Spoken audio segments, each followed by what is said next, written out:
বয়স অনুযায়ী রোজ কয়টি করে আমন্ড খাওয়া উচিত জানবো এই ভিডিওতে। তাই অবশ্যই দেখুন ভিডিওটি সম্পূর্ণ, স্কিপ না করে শেষ পর্যন্ত।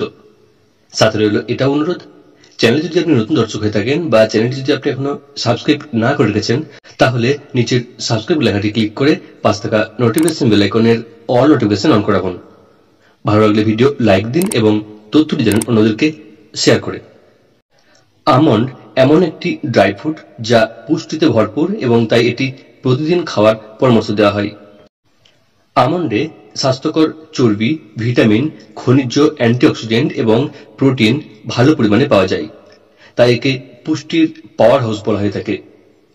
বেশিরভাগ মানুষ রোজ সকালে ঘুম থেকে ওঠার পর আমন্ড খেতে পছন্দ করেন। অনেকে জানেন না কতটা আমন্ড খাওয়া উচিত। বিশেষজ্ঞরা বলছেন রোজ নির্দিষ্ট পরিমাণ আমন্ড খেলে অনেক উপকার পাওয়া যায়। 18 বছরের বেশি বয়সীদের কটা আমন্ড খাওয়া উচিত?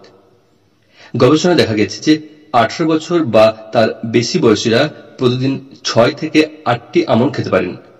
যারা বেশি সক্রিয় তারা প্রতিদিন 12টি আমন্ড খেতে পারেন। 5 থেকে 10 বছর বয়সী শিশুরা প্রতিদিন 2 থেকে 4টি আমন্ড খেতে পারে। তরুণ প্রাপ্তবয়স্কদের প্রতিদিন 12টি আমন্ড খাওয়া যেতে পারে। যাদের হজম শক্তি ভালো বা যারা প্রতিদিন আমন্ড খান, পর্যাপ্ত জল পান করেন এবং যারা দীর্ঘদিন ধরে বাদাম খাচ্ছেন, তারা 20টি পর্যন্ত বাদাম বা আমন্ড খেতে পারেন। আমন্ড ক্যালোরিতে খুব বেশি, তাই তাদের পরিমাণের দিকে মনোযোগ দিন। আপনিও যদি এটিকে আপনার ডায়েটে অন্তর্ভুক্ত করতে চান, তাহলে অবশ্যই চিকিৎসকের পরামর্শ নিন।